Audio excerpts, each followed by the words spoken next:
Guys காலைல ஏஞ்சதுலேருந்து ஒரே செம்ம கிரேவிங்காக இருந்துச்சு சுடுபூஜிக்கு வந்து ஒரு கொரியன் ஸ்டூன்னு கூட சொல்லலாம். நான் திறக்கிற வீடியோவெல்லாம் அதே தான் வந்துச்சு. சரி ஒருவேளை யூனிவர்ஸே நம்மளுக்கு செய்யின்னு சொல்லி இது கொடுத்துருச்சு சொல்லிட்டு நானும் செய்ய ஆரம்பிச்சிட்டேன். ஆனால் இது யூனிவர்ஸோட எஃபெக்டா இல்லை நான் வந்து சும்மா இல்லாமல் நேற்று கிரேவிங்கில் அதுதான் தேடி வச்சனாலையான்னு எனக்கு தெரியாது.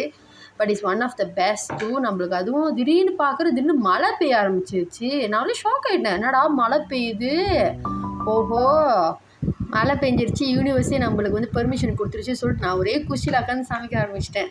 அதுவும் இது வந்து இந்த வின்டர் சீசன், இந்த மழை சீசன்லாம் குடித்தா செம்மையாக இருக்குங்க. அது நேரத்துக்கு ஏற்றதான் என்னென்னு தெரியல, வெதரும் கரெக்டாக இருந்துச்சு.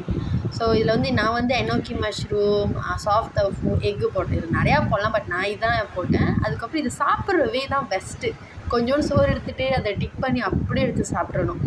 அதுவும் எனக்கு எக்ஸாக்டாக தெரில எப்படி கொரியன் பீப்புள் வந்து அப்படியே வந்து அந்த சுட சுட சாப்பிட்றாங்கன்னு. பட் அது லிட்ரலி அந்த சுட சுட சாப்பிட்றப்ப அது ஒரு வித்தியாசமாக டேஸ்ட்டாக தான் இருந்துச்சு. அதுக்கப்புறம் அந்த லெஃப்ட் ஓவர் ரைஸ் எல்லாம் அதில் போட்டு மிக்ஸ் பண்ணி கிரேவிங்ஸ்